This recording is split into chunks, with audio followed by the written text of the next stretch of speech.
This parcel's just arrived from feekt.com. They're a classic bike specialist, so let's see what's inside. And there's just a few things. There's a new horn, which I'll find a place to hide on the bike somewhere.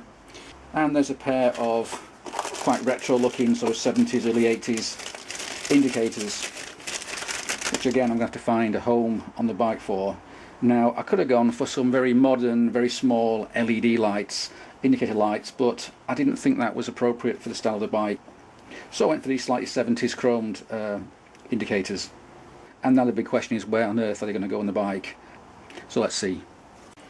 So looking at the front of the bike, the obvious place to put these indicators is on this bracket here. I could drill a hole and mount it like that, but I don't want to break up the line of this bracket, so instead I think I'll make a pair of aluminium clamps which will go around these 40mm forks, either at the top or down here, I'm not sure yet, but they'll look something like that.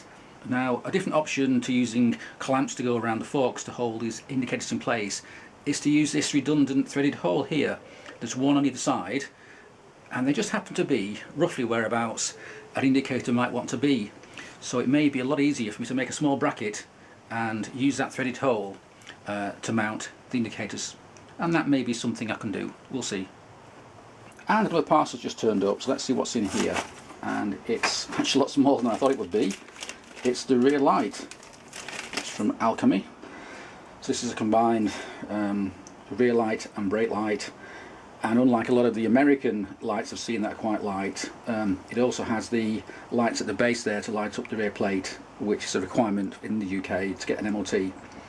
So this little rear lamp will end up somewhere around about there, and then these indicators will end up beside it as part of the same bracket, or they may end up over here, which I think may be more appropriate and a bit neater, I think. So I may well go for putting these indicators just round about there.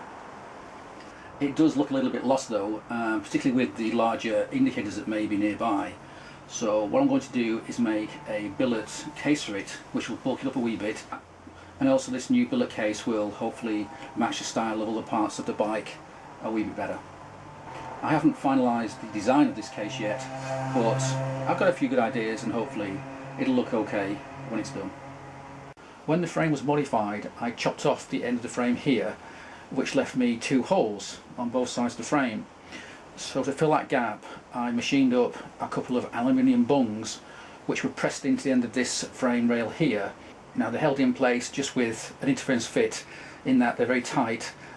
These bungs went in the freezer overnight and the frame was warmed up before I knocked them in there.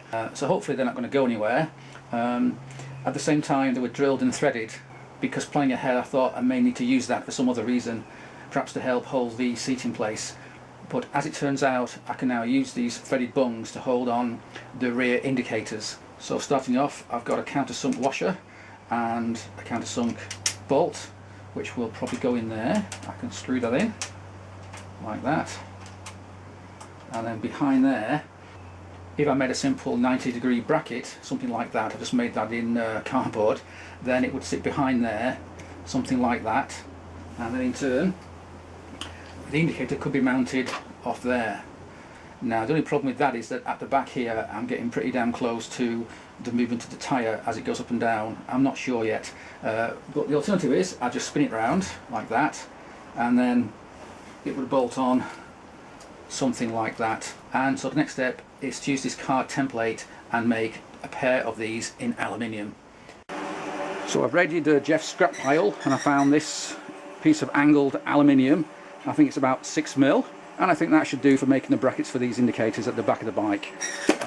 So what I've got to do now is cut out two pieces from this long piece and shape it and drill it into a bracket that looks something like that, if you can see there. Phew, one done.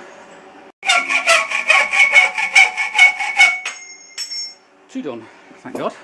Phew. And now just help me mark out where I need to cut and where I need to drill. I'm going to put some engineer's ink on here. It's just some blue dye which you can pop on there, both sides. It doesn't take long to dry. I'll do the other one as well. And what it does for me today is just to help me mark out where the various holes have to be and how I should file and drill it. So that's done. Just to wait 5 minutes for that to dry, and then we can carry on.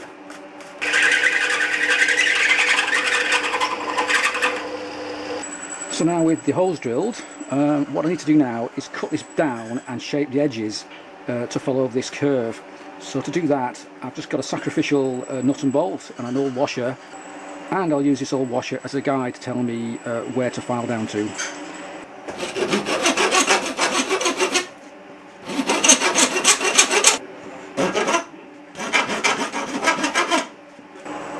And there they are. I'll fit them to the bike first, and then I'll tidy them up and finish them off when I get home. But first I want to make sure they fit okay and I'm happy with the look of the indicators. And now here we are back at home again in my garage. I've just done a quick trial fitting of these indicators. The brackets I made still need a bit more work, they need finishing off and polishing and so on. But I think that doesn't look too bad.